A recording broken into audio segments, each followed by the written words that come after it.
Bien, entonces volvemos al caso de la mañana temprano. Tenemos un paciente que tiene diarrea, 10 litros de diarrea y viene con 151 de sodio. ¿Qué pasó? Perdió 10 litros de agua, esto, y 80 miliequivalentes por litro de sodio. ¿Por qué hizo hipernatremia? Porque si analizamos esto como un tacho cerrado, ¿sí? Lo que vimos el año pasado, si son 140 miliequivalentes por litro y yo extraigo un fluido que tiene más agua que sodio en relación al continente, el sodio se va a concentrar. De hecho, si yo pudiera sacar agua libre, agua solamente agua, sin ningún soluto, esto se concentraría y pasaría lo mismo con más velocidad. Pero en definitiva no es otra cosa que esto. ¿Qué diferencia hay con el paciente anterior? ¿Cómo está la DH acá? Perfecto, excelente. Pregunta con trampa. Está aumentada, pero ¿y por qué no tiene hiponatremia? Si está aumentada la DH. Pues también disminuye el agua. Porque le falta el combustible. La DH está, pero ¿qué le falta? Agua. Le falta agua para generar esa hiponatremia que el paciente anterior estaba con posibilidades de recibirla y tomaba agua. Y el agua por la DH alta, por el LEC bajo, se incorporaba y se reabsorbía. Entonces el paciente perdía genuinamente sodio y nosotros le dábamos agua libre reponiendo esto, con lo cual la resultante en el tiempo es la hiponatremia. Bueno, acá no hubo agua libre, acá no hubo acceso al agua. Consulta. En este caso, o sea, tiene disminución de la volemia porque está partiendo 10 litros. También está activado el sistema renal angiotensina por la disminución de la presión. Entonces, eso también lleva a la hipernatremia.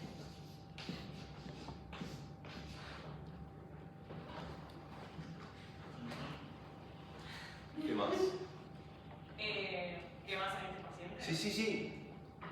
O sea, si está activado el sistema renal angiotensina lleva a. Igual es posible disminución del sodio. Sodio urinario bajo. Sodio urinario, ok, no bien. Sodio urinario disminuido. Te Sí, seguía sí. vos, No. Hice lo que vos dijiste y está muy bien lo que vos dijiste. No, tenés plasmático. Está perfecto lo que vos dijiste, así que no me metí con tu línea, por eso digo, seguila si querés seguirla, si no. Todo eso, o sea, lleva a un aumento de la reabsorción de sodio, lo cual va a generar todavía que haya más hipernatremia. Lo que va a determinar que haya más o menos hipernatremia es la cantidad de fluido que se pierda. Sí. Recuerden que todas las pérdidas de fluido son hipotónicas con respecto al plasma. Entonces, toda pérdida de fluido va a tender a la hipernatremia. Pero como el paciente en general tiene acceso al agua, excepto el internado, el paciente de geriátrico, que no está en condiciones neurológicas, o los niños muy pequeños, esos son los que tienen mayor riesgo, porque no tienen sed, no pueden manifestarse. Cualquier otro tiene sed, va y toma agua de la canilla. ¿De acuerdo? Lo que hace la diferencia es el acceso al agua. Bueno, muy bien, entonces, sí, ¿alguna otra duda con este? Sí, tengo una duda. Vale.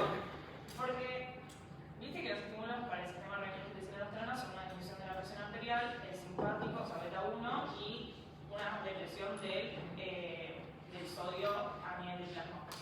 En este caso tiene, o sea, por ejemplo, la ADH tiene uno que es más un estímulo más potente y uno más sensible. Mira, el estímulo más potente, o sea, lo que Eso estimula es la disminución de la llegada a la mácula densa de cloro. ¿Sí? Esto sería yendo a lo fisiológico. La disminución del delivery en la mácula densa. Eso activa el sistema renal angiotensina aldosterona. Entonces, eso. ¿Venís de nefro? No, me quedé preocupado porque alguno, pero ya. Bueno, entonces, acá el paciente tiene depresión de volumen genuina, perdió 10 litros, con lo cual el volumen arterial efectivo está bajo. El volumen arterial efectivo es un volumen teórico, es un volumen que es censado por los sensores de perfusión. Y si está bajo, se activan los neuroejes de reabsorción hidrosalina. ¿De acuerdo? Bien, entonces la ADH está alta y el suelo urinario está bajo. Fíjense que es muy parecido al paciente anterior, solo que no tomó agua. Bien, este es el más fácil de tratar. ¿Cómo lo tratamos? ¿Tiene más agua o menos agua?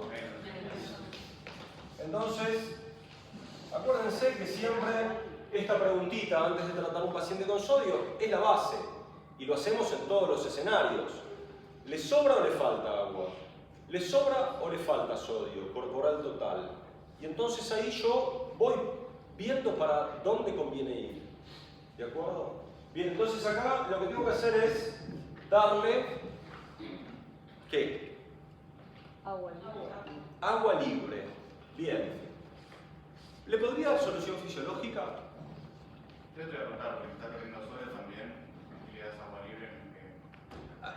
El paciente tiene 151 de sodio. ¿Sí?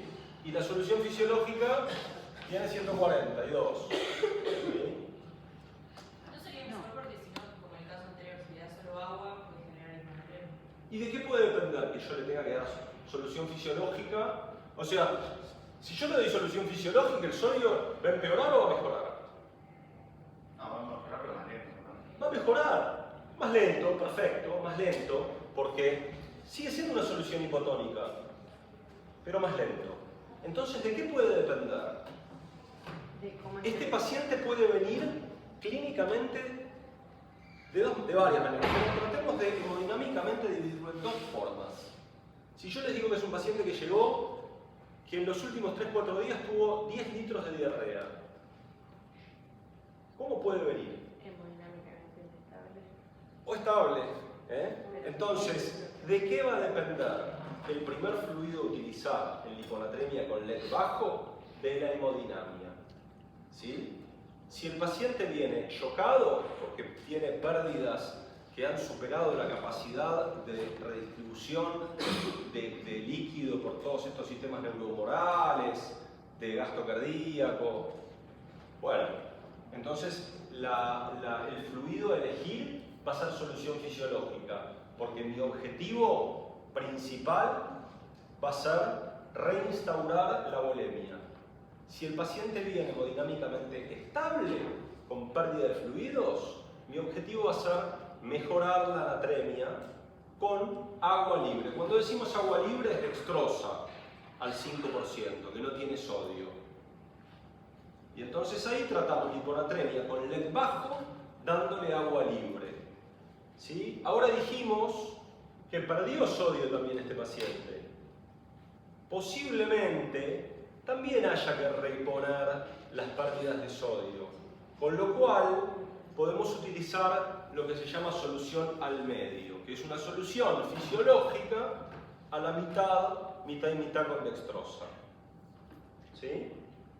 Hacemos uno de solución fisiológica, uno de dextrosa. Es muy simple el tratamiento de la hipernatremia con LED bajo.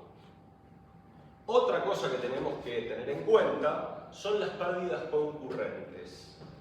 ¿Sí? Si el paciente sigue perdiendo diarrea, va a tener una depresión genuina de sodio, de cloruro de sodio y de iones, con lo cual esa pérdida genuina hay que reponerla. Entonces, muchas veces lo ideal es dar dextrosa alternando con solución fisiológica. Entonces, en el plan de hidratación parenteral puedo poner frascos alternos dextrosa solución fisiológica. Obviamente que voy a tratar todos los desórdenes hidroelectrolíticos y el equilibrio ácido-base concomitantes, ¿sí? Y después, por supuesto que a esta diarrea se le pueden agregar otras complicaciones clínicas, como ser la insuficiencia renal aguda, ¿sí? Sería esperable que un paciente que perdió 10 litros, dependiendo de la edad y de los factores de riesgo cardiovasculares, se sabe que la insuficiencia renal aguda no la hace cualquiera, la hace el que tiene las condiciones para hacerla. Y esas condiciones son factores de riesgo vasculares. cualquiera de ustedes sano que pierde 10 litros de diarrea posiblemente no haga injuria tubular aguda. Pero si esa misma diarrea, con la misma cuantía, le ocurre a un anciano con factores de riesgo vasculares, lo más probable es que tenga IRA, porque tiene predisposición. La predisposición a la IRA es algo que se conoce ya hace tiempo y hoy se tiene muy en cuenta. Bien, entonces, ese es el tratamiento. ¿Cómo instauramos ese tratamiento? Bueno, de manera artesanal, dependiendo de la hemodinamia, dependiendo de lo que hemolinamia, dependiendo de las pérdidas concurrentes. No es algo fijo. Perdón, la necesidad renal aguda sería por flujo. Claro, Qué bien. claro. Igual, yo les estoy ampliando un poco los escenarios posibles. A los fines de cómo tratar la hipernatremia con LEC bajo es darle agua libre hasta que mejore el sodio. ¿De acuerdo? Y acá lo mismo. Acá tenemos un cerebro, al igual que la hiponatremia, un cerebro adaptado en sentido inverso. Con lo cual, también hay un límite de corrección. No sería deseable darle agua y llevar a un paciente de 150, imaginen un sodio más alto, de 156 a 138. Acá también hay un límite. Si bien no hay tantos estudios en términos de desmielinización osmótica, también desmieliniza el que tiene un delta alto de hipernatremia a la hiponatremia. Y además, tienen otra complicación grave los pacientes hipernatrémicos que sobrecorrigen, que es el edema cerebral. Si ustedes lo piensan, el paciente hipernatrémico que yo le doy mucha agua puede desarrollar el mismo edema cerebral por esa misma diferencia de solutos, ¿sí?, que veían en la hiponatremia, puede tener lo mismo y puede ser edema cerebral. Con lo cual, las convulsiones por sobrecorrección son un problema a tener en cuenta. Entonces, ¿qué hacemos cuando tratamos un paciente con disnatremia? La palabra clave, monitorizamos. ¿Cómo monitorizamos? Le sacamos a las 6 horas, a las 8 horas, dependiendo de la magnitud del desvío. Si un paciente tiene 151 de sodio, yo no me voy a preocupar tanto, porque ¿cuánto lo voy a corregir? ¿Lo voy a llevar a 145? Voy a estar con 150 de sodio en un delta de 6. Entonces, a grandes desvíos de sodio, menos tiempo para la monitorización. Sería como la recomendación. ¿De acuerdo? Bien. Entonces, ¿Pero bueno, por qué sería el edema en este caso? Eso yo no entiendo. bueno, vamos a verlo. Sistema nervioso central, célula, en hipernatremia. El paciente gana solutos. Mecanismo inverso. ¿Sí? Si bien los mecanismos defensivos están mucho más estudiados en la hiponatremia, en la hipernatremia también hay disociación de solutos, generación de osmoles orgánicos y hay un aumento de solutos que equilibran.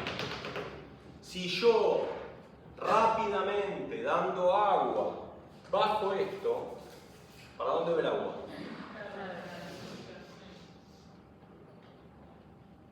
Y el paciente hace edema cerebral. Y el paciente hace convulsiones. Entonces, también hay un límite de corrección.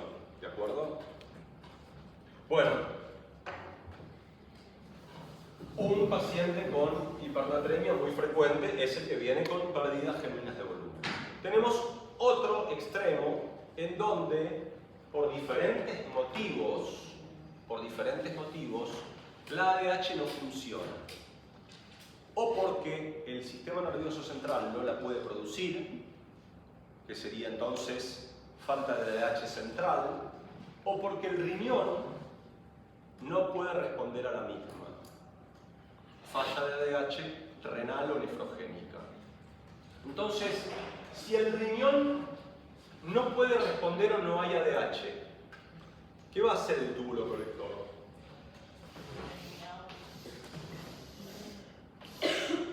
Acuérdense que el tubo conector es la única membrana junto a la coroides del ojo que es impermeable al agua.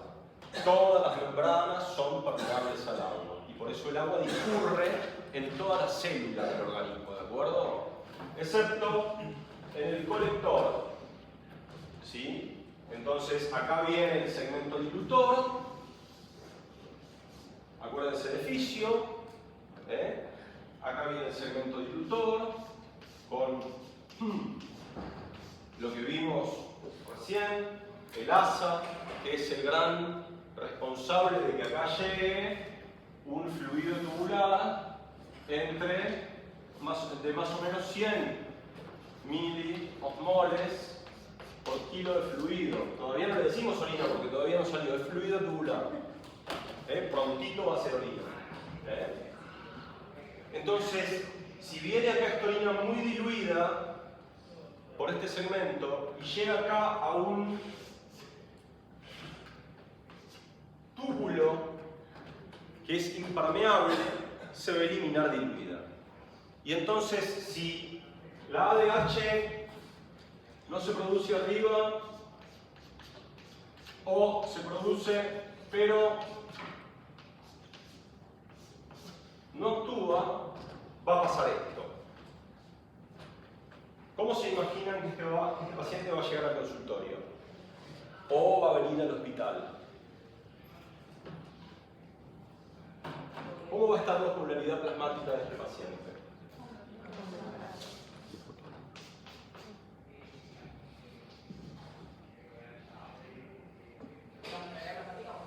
¿Cómo? La osmolaridad plasmática. La osmolaridad plasmática. Sí, o sea, si pierde agua y no tanto sodio, va a quedar un aumento de la osmolaridad plasmática. Perfecto. Perfecto, la osmolaridad va subiendo. Y la cantidad de agua que se va perdiendo es enorme. Este paciente va a tener sed, porque la osmolaridad plasmática, cuando llega más o menos a 290, 285, lo primero que nos pasa es retener. Ahora se sabe que no es tan así, se sabe que va en medio de la par. Retener orina y luego la sed. Bueno, cuando aparece la sed ya estamos deshidratados. Entonces, son pacientes que van a tener sed y ¿qué van a hacer si son lúcidos? Van a tomar agua. Y van a tomar mucha agua. Con lo cual, en la práctica diaria pueden incluso presentarse con sodios cercanos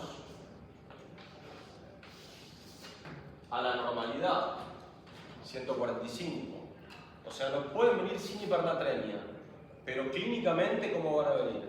Orinando y tomando, ¿cuánta cantidad de líquido van a estar tomando? 12, 14 litros por día. Vienen con la botella de 2 litros de agua al consultorio. Y en la consulta siguen tomando agua. Y tienen una diuresis de litros. Tienen poliuria.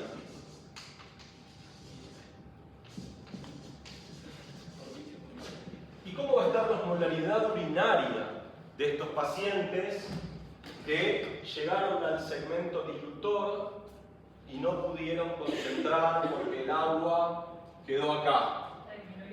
Disminuida, va a estar en esto. Se va a orinar.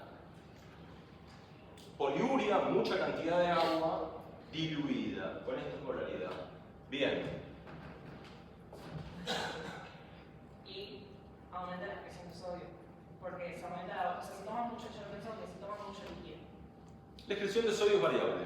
Okay. No sería una característica a evaluar porque puede ser variable. Entonces, cuando el sodio urinario puede ser variable porque depende de la volemia que tenga el paciente y del consumo de sodio, yo te diría que no lo mires porque al ser variable, vos lo podés ver de un lado o del otro y no te va a sumar mucho. Acá lo que te va a sumar mucho es saber que tenés un paciente poliúrico y con una osmolaridad muy bajita. Entonces, no te queda ninguna duda.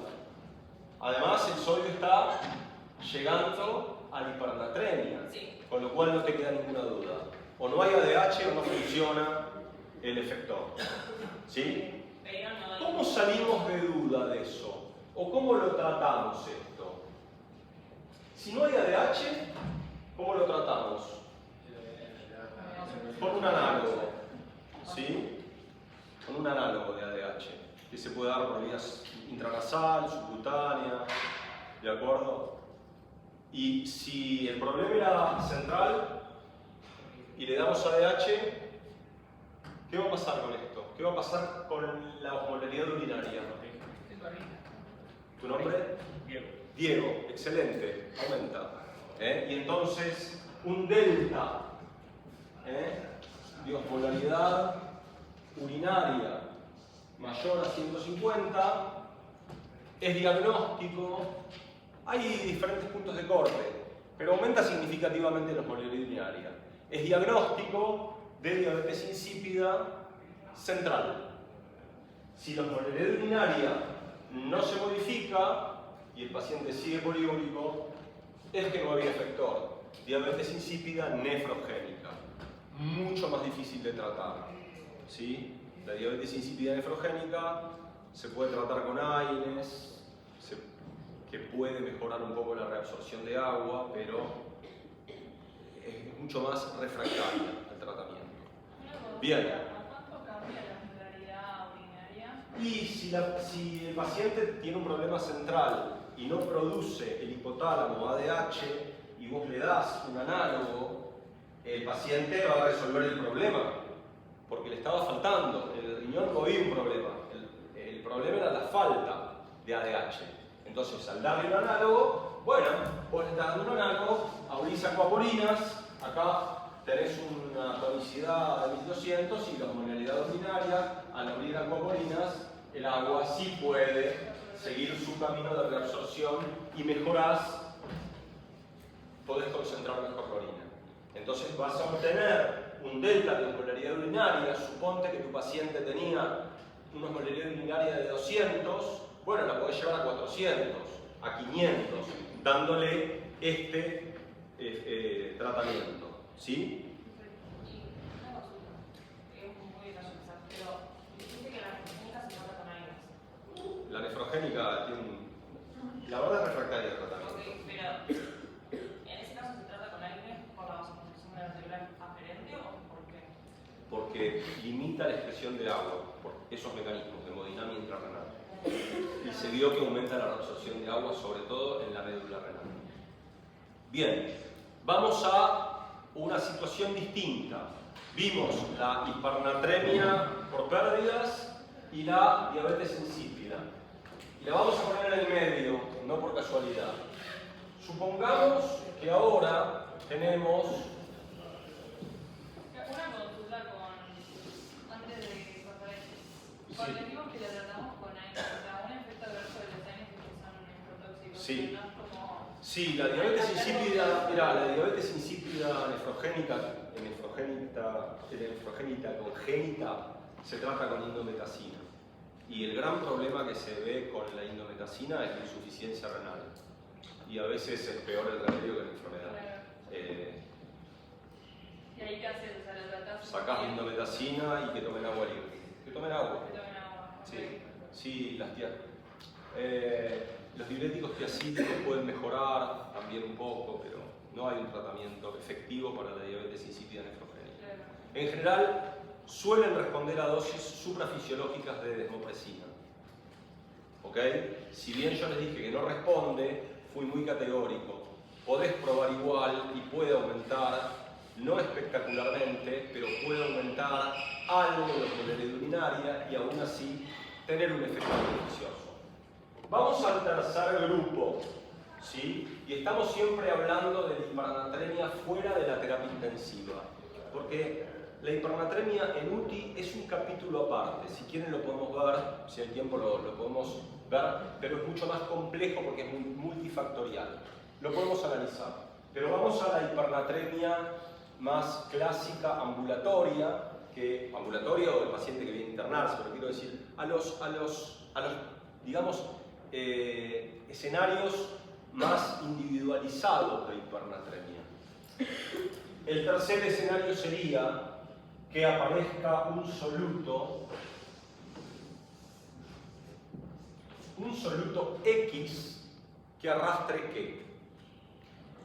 Agua. ¿Tu nombre cómo es? Valentina. Valentina. Excelente, Valentina, que arrastre agua. Entonces, va a arrastrar agua y ustedes van a decir, bueno, pero también va a arrastrar sodio. Sí, pero ¿cuál va a ser la relación? Si genera hipernatremia. ¿Quién lo dijo? Vale. De nuevo, Valentina. Excelente. ¿Sí? Va a arrastrar en proporción más agua que sodio. Con lo cual, este osmol X, ¿cuál puede ser? ¿Cuáles se imaginan que puede ser? Uno muy común, que se ve mucho en internación. ¿Glucosa? El diabético que se interna, o el diabético que tiene descompensación de su diabetes, que tiene glucemias que superan el TM de reabsorción, que es 180, y empieza a haber glucosuria. Y la glucosuria arrastra más agua que sodio.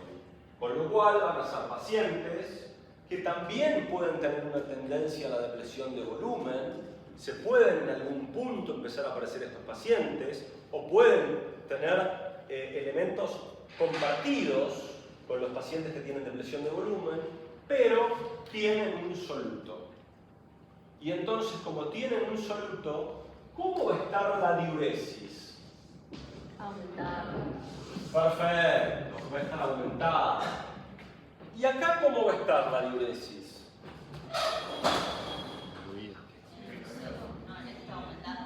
No, la diarrea, ¿eh?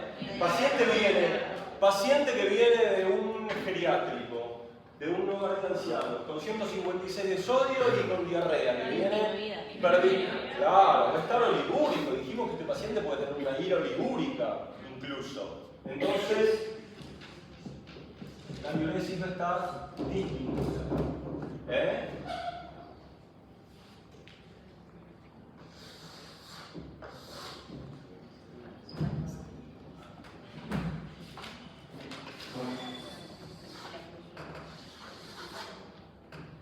¿Cómo va a estar la osmolaridad urinaria acá?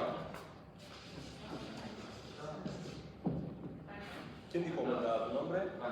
Franco, excelente. ¿Por qué? Estás disminuyendo más la liberación de líquido. ¿Qué tiene este paciente alto? ADH. Bien. ¿Y ese otro de allá? ¿Y cómo tenía la osmolaridad urinaria? En el otro extremo. Acuérdense de esa herramienta poderosa que les di el año pasado, ese cuadrito que vinculaba osmolaridad urinaria, plasmática, ADH. ¿Sí? Fíjense cómo ese cuadrito simple les permite ver y caracterizar a los pacientes. Entonces, muy bien, aumentada. ¿A cuánto? Y bueno, a lo que se pueda, porque no todos los riñones van a operar de la misma forma. Tienen sus osmoles, tienen su capacidad, pero va a estar arriba de 450, 500, es un paciente de presionado de volumen.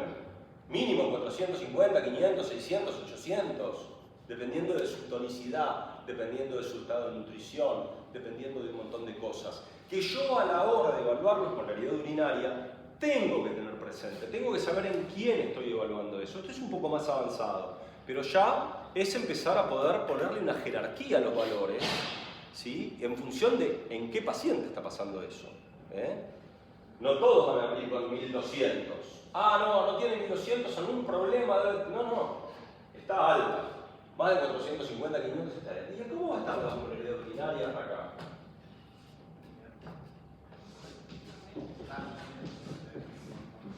Muy bien, alta. ¿Por qué? ¿Por qué hay osmoles? La pregunta es simple, porque uno podría decir, no, tiene más agua que solutos, que sodio. Sí, pero hay otros osmoles que van a dar cuenta de una osmolaridad urinaria mucho mayor a esta, que tenían una osmolaridad urinaria, perdón, esto fue delta,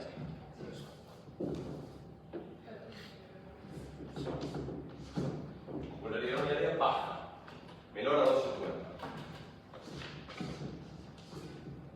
Y acá, dependiendo de la cantidad de soluto, dependiendo de la magnitud del trastorno, va a estar la osmolaridad urinaria. ¿De acuerdo? Mayor a 300. Entonces, fíjense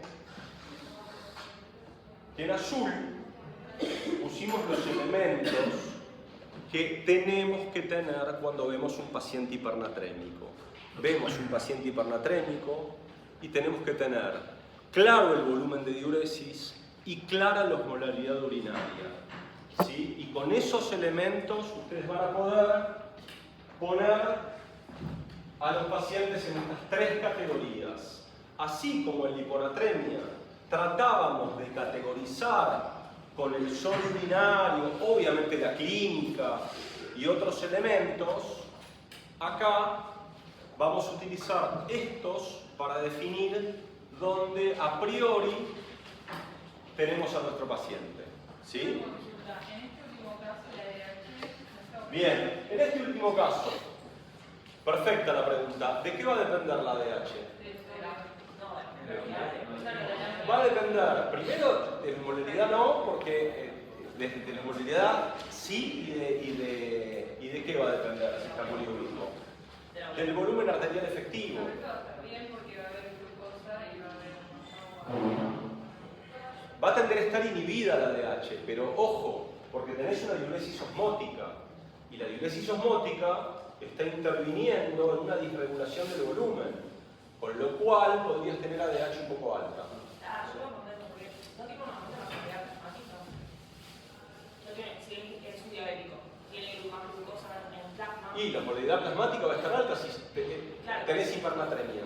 Por eso, pero no estaría aumentada la DH, por eso. Si vos tenés hipernatremia, tenés aumento de ADH y además tenés volumen arterial efectivo.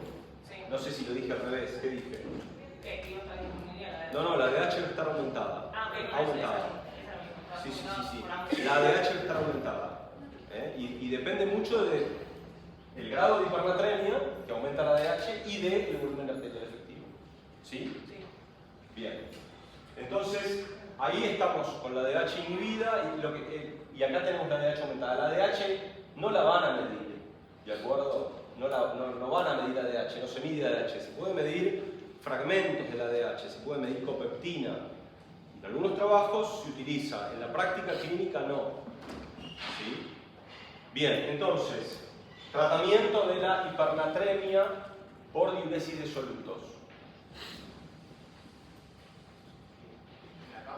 Perfecto. Perfecto. Ahora, si tiene 156 de sodio y el paciente tiene síntomas, lo tratamos con agua libre. Le damos agua libre de solutos, le damos dextrosa para bajar el sodio. ¿Sí? Y si no está sintomático también le vamos a dar agua libre. La hipernatremia la vas a tratar, pero la causa concomitante es la que tenés que resolver.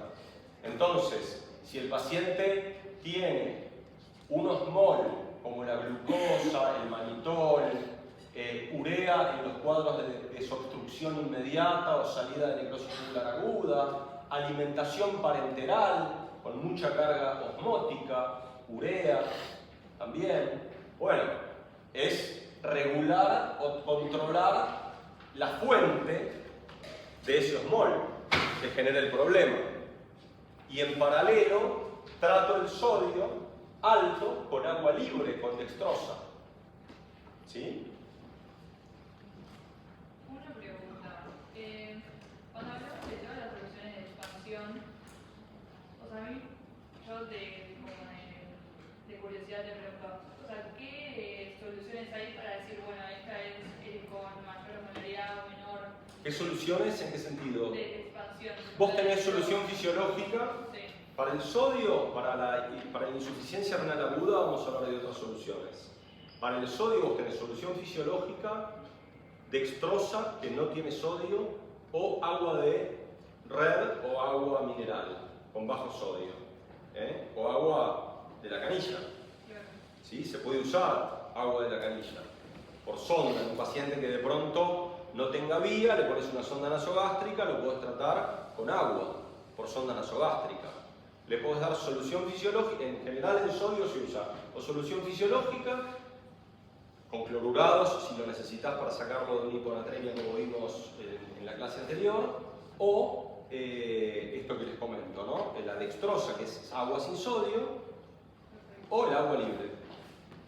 Hay algunos trabajos que muestran que en pacientes críticos es mejor dar agua libre que dextrosa, por una tendencia mayor a la acidosis en algunos pacientes que pueden de pronto tener, por ejemplo, hiperglucemia y pueden tener un beneficio y empeorar la acidosis y le dan dextrosa. Pero bueno, en general, la solución la vas a elegir en función del contexto clínico. Bueno, del tratamiento de la hipernatremia, ¿queda claro? A mí me queda una duda, o no sé si me mezclé. En el primer caso, cuando viene con diarrea profusa, está depresionado de volumen y suponiendo que está descompensado y es una ira. Sí. En ese caso optamos por solución fisiológica. Si viene con shock, si viene con 90 de sistólica, ácido láctico alto, y viene chocado por la diarrea, entonces tu objetivo inicial es sacarlo del shock. Si vos sos un paciente que tiene 150 y pico de sodio, le das solución fisiológica, le estás además corrigiendo el sodio, además de represionar el volumen rápido. Con dextrosa o con agua libre, vos no lo vas a sacar del shock. Y tu objetivo inicial es sacarlo del shock. Ya entramos en otro capítulo que es la reanimación con fluidos del paciente en shock. Sabemos que tenemos que ser muy rápidos en la resucitación con fluidos, porque cada hora que pasa del paciente que está en shock con hipoperfusión crítica de órganos, se muere mucho más por cada hora que pasa chocado. Los tejidos sufren mucho más daño, las mitocondrias sufren mucho más daño y luego de pasado un tiempo de shock significativo, ¿no? Con láctico alto, con toda la disfunción mitocondrial, luego es mucho más difícil sacarlos del shock. Entonces, la reanimación tiene que ser rápida. Con lo cual, voy en el paciente que viene con pérdida de fluidos, chocado, que además es hipernatrémico, le doy solución fisiológica. ¿Sabe que la solución fisiológica tenga más sodio? No importa, porque va a tener menos sodio que el sodio plasmático. Yo no se lo voy a subir. Si un paciente viene con 155 de sodio y yo le doy solución fisiológica, el sodio le va a bajar. No le va a bajar tan rápido, pero le va a bajar. Le va a bajar, lo voy a mejorar y lo voy a sacar del shock, que es lo que va a matar al paciente, el shock. Entonces el objetivo primario es sacarlo del shock. Una vez que lo saco del shock, ahí sí puedo ir por agua libre, por dextrosa o intercalar el plan con solución fisiológica y dextrosa, como dijimos, dependiendo del volumen de la velocidad de corrección. ¿De acuerdo? O sea, si está inestable y le das Solución fisiológica. si no la Sí. Si tiene shock, tu objetivo principal, reitero, es el shock. Bueno, vimos los tres escenarios clásicos de la hipernatremia, ¿sí? Y fíjense cómo las variables para poder entenderlas, obviamente es la clínica también, ¿no? Si un paciente viene con 10 litros de diarrea, ya es muy subjetivo, ¿no? Pero teniendo en cuenta el volumen de diuresis y la polaridad, podemos en general clasificar a los pacientes con bastante precisión. Son formas sencillas y muy precisas. Bueno, ¿qué otro tema? Porque tenemos un rato largo para hablar. No, media horita. ¿Media horita? Bueno, está bien. Estoy pensando. ¿Cómo vas midiendo el balance de estos pacientes? A eso me refería a, por ejemplo, siempre yo escucho que dicen, bueno, siempre tenés que medir la expresión fraccional del sodio, siempre tenés que estar midiendo la diuresis. A ver, hiciste una buena pregunta. ¿En qué momento conviene utilizar el sodio binario y en qué momento conviene utilizar la excreción fraccional de sodio? Si bien son dos elementos de laboratorio, ¿viste sola? El número en general. Está bueno igual. Sí, está bueno. Pero la verdad es que en una situación usas una y en otra situación usas otra. No da lo mismo. A ver, ¿alguien puede hablar un poco de esto? ¿De cuándo usamos sodio urinario y cuándo no conviene usar sodio urinario? Les voy a poner un ejemplo. Paciente que viene con una ira grave.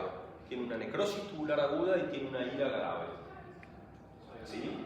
Ahí no es expresión Y fraccional. viene, ahí es la expresión fraccional de sodio. Y viene a la guardia, y ustedes lo están viendo en la guardia, lo empiezan a tratar, ahora no importa cómo, le ponen una sonda vesical y el paciente está oligoanúrico. Está chocado, está oligoanúrico. Y de esa sonda vesical, a la media hora viene un poquito de orina y lo mandamos a hacer un sodio en orina y nos viene de 44. ¿Es un sodio en orina bajo o alto?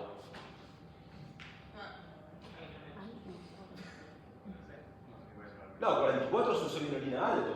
El punto de corte de sodio en orina para decir es alto o bajo es arbitrario. Es menos de 20 es bajo, hay un gris, si querés, hay un gris, una zona intermedia, pero más de 40 es alto.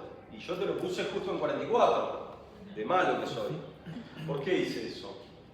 Porque si vos tenés un paciente oligúrico porque tiene necrosis tubular aguda y está en shock, y todo lo que va a orinar en el día es 200 mililitros, ese 44 está expresando simplemente una concentración máxima de orina, supramáxima de orina, se compactó el volumen de diuresis y no te está reflejando volumen porque estás ante una oliguria extrema. Entonces, ante un paciente oligúrico, el sodio urinario pierde valor cuando es alto y por eso utilizamos la expresión fraccional, y la expresión fraccional no es otra cosa que correlacionarlo con la creatinina urinaria.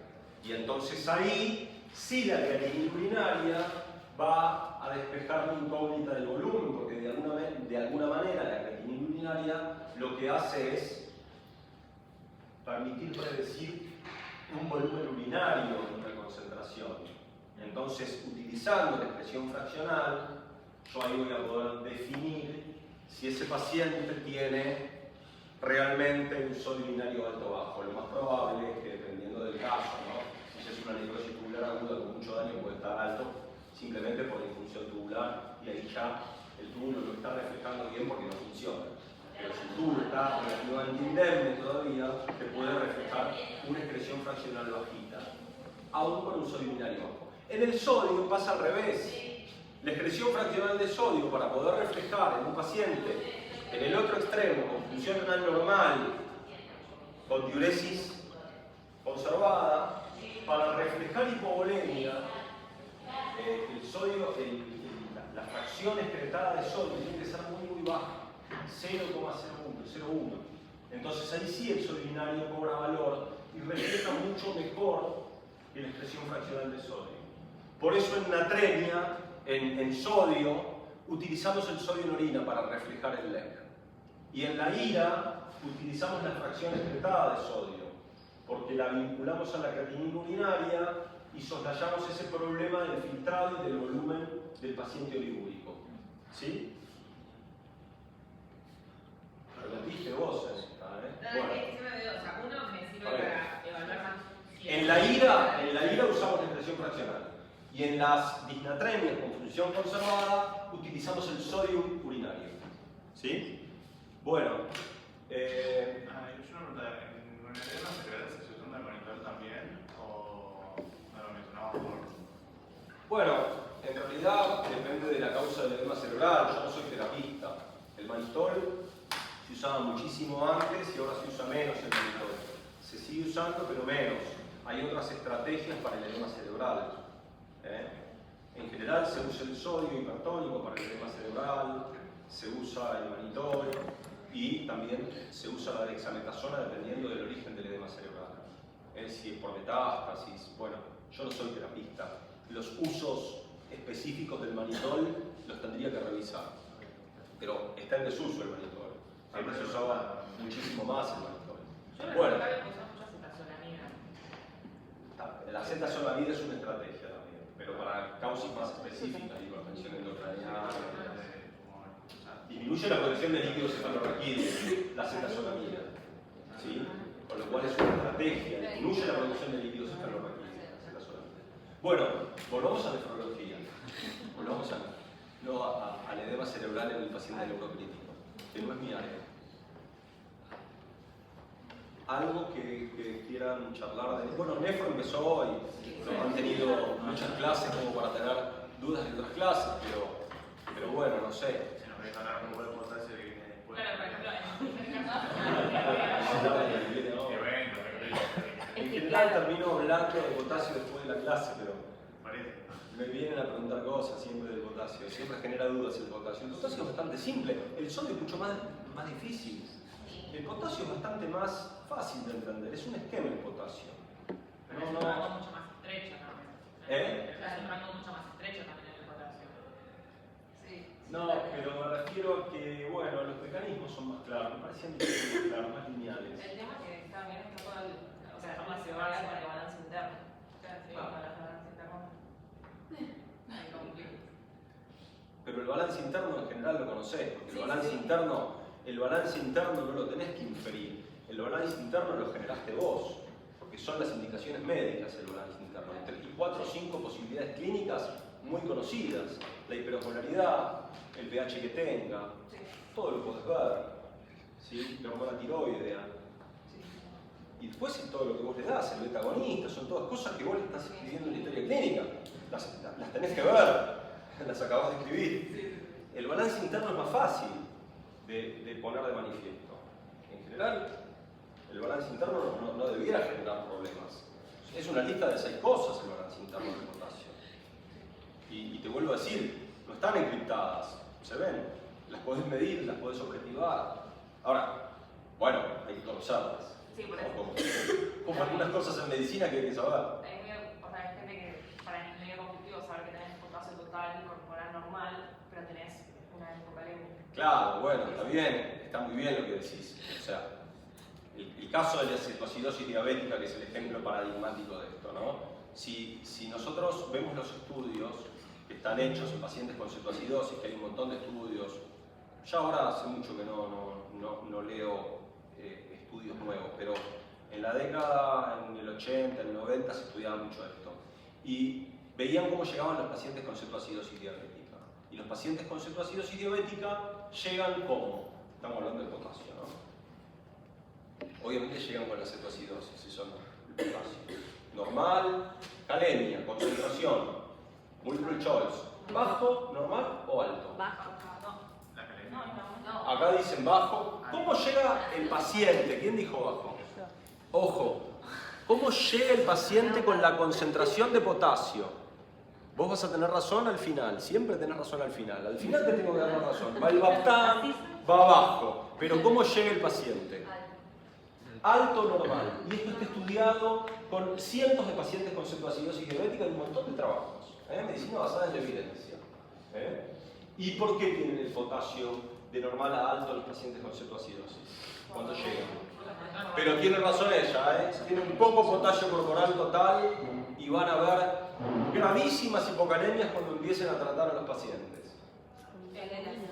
¿A vos que te gustan los shifts de potasio? ¿Por qué? O sea, en una cetoacidosis. Sodio, protón, sodio. Te digo, potasio protón. Potasio, protón, potasio, cualquier otra cosa que haga shift. ¿Sí? Insulina. El paciente con cetoacidosis, ¿por qué tiene cetoacidosis? Sí, porque le falta insulina. ¿De acuerdo? El eje fisiopatológico central es la deficiencia de insulina en la cetoacidosis diabética. No hay insulina. Entonces, al no haber insulina, ¿qué pasa con el potasio? Pero en este caso tiene cetoacidosis, tiene un aumento del pH, lo puede llevar a que inhiba la bomba de grasa. No, está bien eso. No, te tomo café con leche. A ver, hay un montón de factores, sí, el que vos decís también. Ok. Vamos a nombrarlos todos. La insulina, o sea, tenía un efecto que generaba... La insulina mete potasio dentro de la célula. Sí. ¿Sí? Es un potente inductor de entrada de potasio dentro de la célula. No hay insulina, sale potasio, o queda afuera, no entra. Acuérdense que hay un gasto de energía para mantener las relaciones entre potasio intracelular y extracelular. Dentro del intracelular hay más de 150 miliequivalentes y en el extracelular hay poquito, con lo cual, si los mecanismos que están haciendo fuerza y gastando energía para que ese potasio quede dentro de la célula empiezan a trabajar en menos, el potasio se va a empezar a escapar. La osmolaridad alta. La cetoacidosis diabética se da con valores de glucemia, en general más de 250, que es uno de los criterios diagnósticos de la cetoacidosis. Entonces, la osmolaridad plasmática es un inductor de salida de potasio. ¿Por qué? Porque sale agua y hay un shift por un mecanismo físico que se llama transporte por solvente o transporte convectivo, que hace que salga potasio.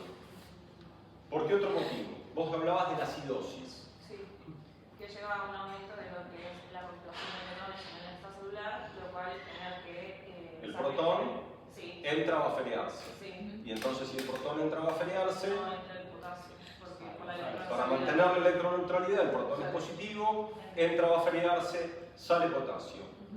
Eso pasa más en las acidosis por cloro, por la permeabilidad menor que tiene el cloro para entrar a la célula. No pasa tanto en las acidosis orgánicas, como ser la cetoacidosis y la láctica, en donde también puede haber un ingreso de aniones a la célula junto al protón. Con lo cual el efecto del pH en la hipercalemia o en la hipercalemia, en las acidosis orgánicas, es mucho menor.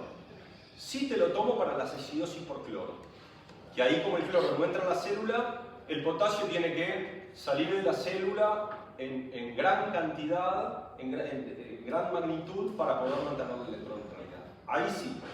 Bueno, entonces, dicho esto, No entendí por qué acá no, y en la hipercloresia.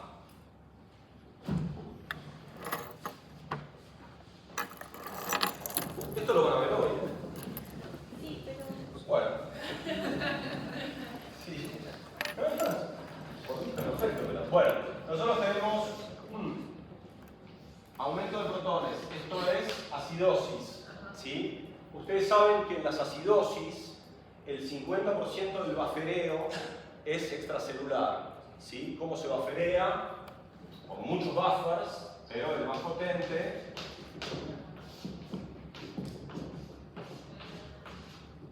ácido carbónico,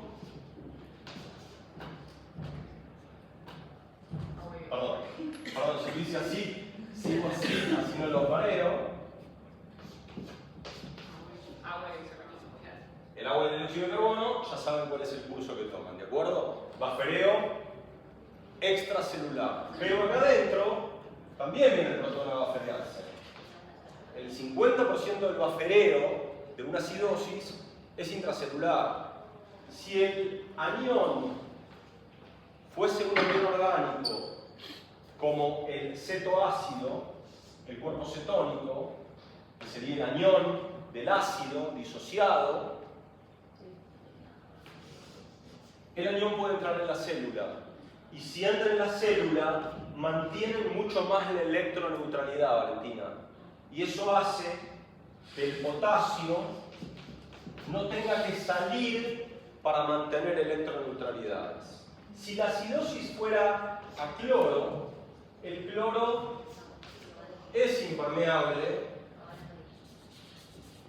y entonces aquel potasio tiene que dar cuenta de la electroneutralidad generada por el protón, que entra en mucho más proporción que el cloro. Por eso yo, ¿cómo es tu nombre? Luné. ¿Cómo? Luné. Luné. N-U-N-E. Nuné. Sí.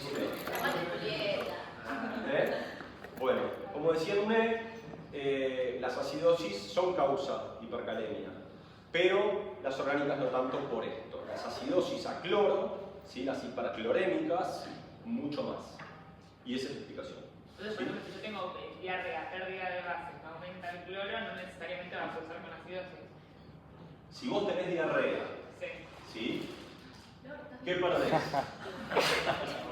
Vos no. Si un paciente tiene diarrea, tiene mucha diarrea, y ahora vamos a ver por qué mucha, que tiene que ver con una reserva de amonio que es finita, no infinita. Ajá.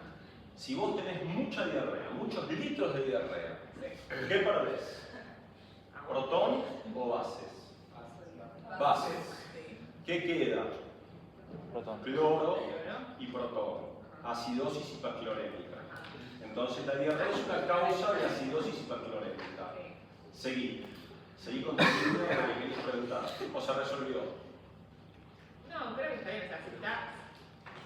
No, sí, o sea, se va a cursar con hipercarencia. Está bien. Sí, pero... Ya compré con eso. No compres eso, está mal. Pero No, si hay mucho pero- potasio circulantes, va a Pero si perdí 10 litros de diarrea, ¿qué voy a perder además?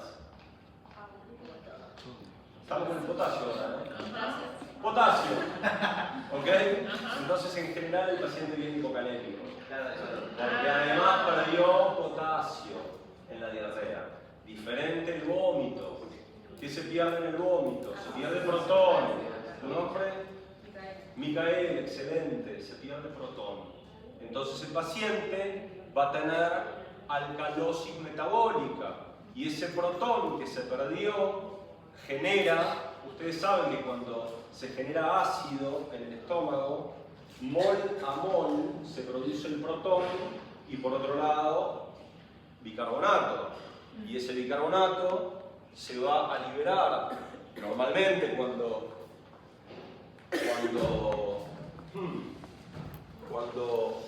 se encuentra el duodeno con la liberación del bicarbonato y protón, todo se equilibra acá en el duodeno. Ahora, ¿qué pasa si el protón se va para acá? El bicarbonato se libera en torrente sanguíneo y se genera alcalosis metabólica. ¿Y por qué tenemos hipocalemia en el vómito? Muy bien que nadie diga por el vómito, porque el vómito tiene muy poquito potasio. En la diarrea tiene gran cantidad de potasio. El vómito tiene muy poquito potasio. Entonces, en el vómito, que cursa con hipocalemia y es una de las principales causas de hipocalemia, la pérdida es renal. ¿Por qué? Qué raro eso, ¿no? Nos fuimos de una pérdida, pero la cuestión estaba en otro lado. ¿Cómo de vuelta? Vamos de vuelta. En la diarrea, ya que tenemos tiempo, podemos hablar de lo que quieran. En la diarrea perdés potasio, con lo cual no te cases con eso de que el potasio está normal, porque también perdiste potasio y vas a tener lo más probable hipocalemia con diarrea, hipomagnesemia y otros problemas, ¿de acuerdo? O no, pero depende. Tendés a la hipocalemia. En el vómito no se pierde potasio, porque el vómito tiene muy poquito potasio, pero vemos que se generó mol a mol, bicarbonato y protón. El protón vos lo vomitaste, el paciente lo vomitó, la tengo con vos. El protón lo vomitaste, lo vomitó, el paciente se quedó con el bicarbonato. El bicarbonato llega acá. Me van a decir ustedes, ¿qué pasa? Esperen que vamos con el dibujito. Quiero que me lo digan con el dibujito. Con el dibujito. Acá sacamos la DH, así no nos confundimos. Bueno, acá se filtró el bicarbonato. Normalmente se filtran más o menos 4.000 miliequivalentes de bicarbonato y ese bicarbonato se reabsorbe. El bicarbonato se junta con el protón. Acá hay una bomba que es protón sodio, y entonces esta bomba sodio-protón es la que le ofrece el protón al bicarbonato para hacer ácido carbónico, que se va a disociar en agua y dióxido de carbono, que difunde. Esto explica el 90% conjunto con el ASA, que tiene el mismo mecanismo, y acá en el ribete del cepillo está la anhidrasa carbónica y todo lo que ustedes ya saben del antepasado.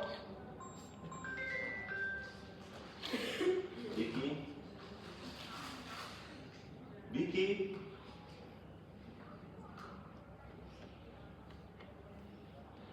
Yo.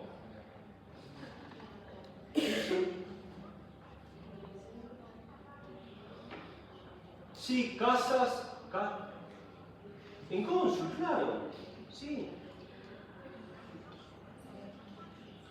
Y lo que pasa es que está viniendo erráticamente porque tiene este problema que lo tiene que resolver en cirugía y le van a hacer encargo, le van a hacer encargo de clase. Escuchame, estoy terminando la clase con los alumnos. ¿Querés que suba un rato? Porque ya está todo logrado, le tienen que hacer el ecoestrés y operarse. Nada más. Ah, qué bien, bueno. Entonces se tiene que colgar. Decime que me espere un rato, ya lo llamo, dale. Perdón, discúlpeme. Bueno, entonces, dijimos que se reabsorbía la mayor parte del bicarbonato, 90-95%, y lo que queda se va reabsorbiendo acá. Y acá llega bicarbonato.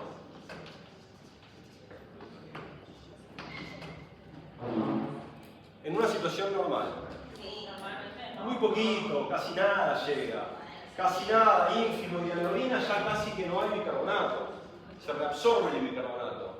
Acuérdense que ¿qué comíamos? ¿Vos qué comías hace 5 millones de años? No, un mamut. Bueno, Y no tenía bicarbonato el mamut. el bicarbonato tenía, el mamut tenía proteínas, y esas proteínas eran todo protón. Vos comías protones. Entonces, como el ser humano ancestralmente comía No lo tomes protones. eso, doctor. ¿Eh? No lo tomes eso. ¿Lo qué? No me tomes la dieta del mamut. Pero estamos hablando, ahora tenemos tiempo. Si a mí me das tiempo, yo no puedo hablar.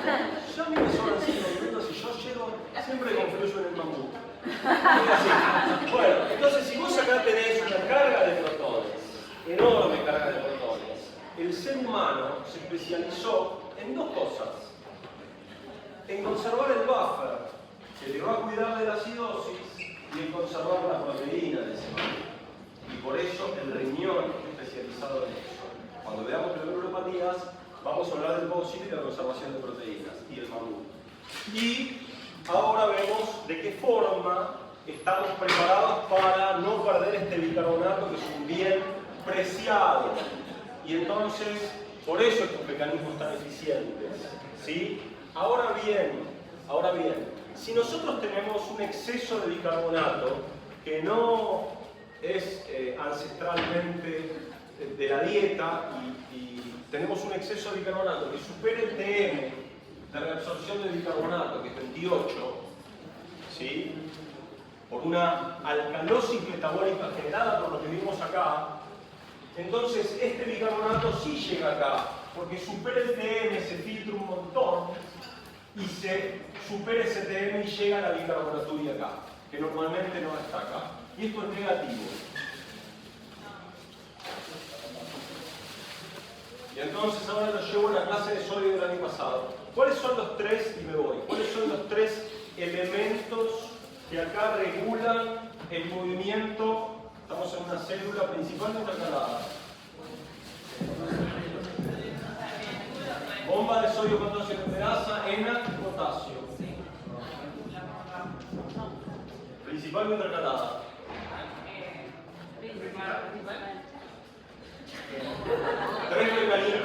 Tres mecanismos que regulan este flujo de potasio. Aumento del flujo, aumento de aniones, luz negativa y efecto de aldosterona. Entonces, ¿por qué hay aumento del potasio urinario en el vómito? ¿Lo vieron? ¿Sí?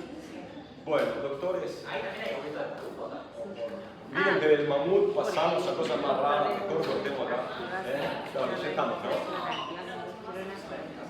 Sobre este caso. Sí, hay una repercusión del potasio celular. No entendiste. Que trae calosis metabólica, no hay una repercusión del potasio extracelular y intracelular, como que pasaba en la citosis. ¿Qué te va a generar esa calor? Como mixto. No necesariamente hay un solo mecanismo. No, sí, sí. Pueden operar distintos mecanismos simultáneos. Yo no digo que hay un solo. Vale. Sí, vale. Y el sistema adrenérgico por lo general está aumentado, igual el sistema adrenérgico también. No, pero bueno, íbamos a... Bueno, doctores.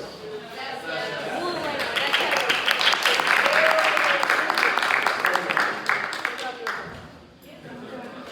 Vamos sintomáticos.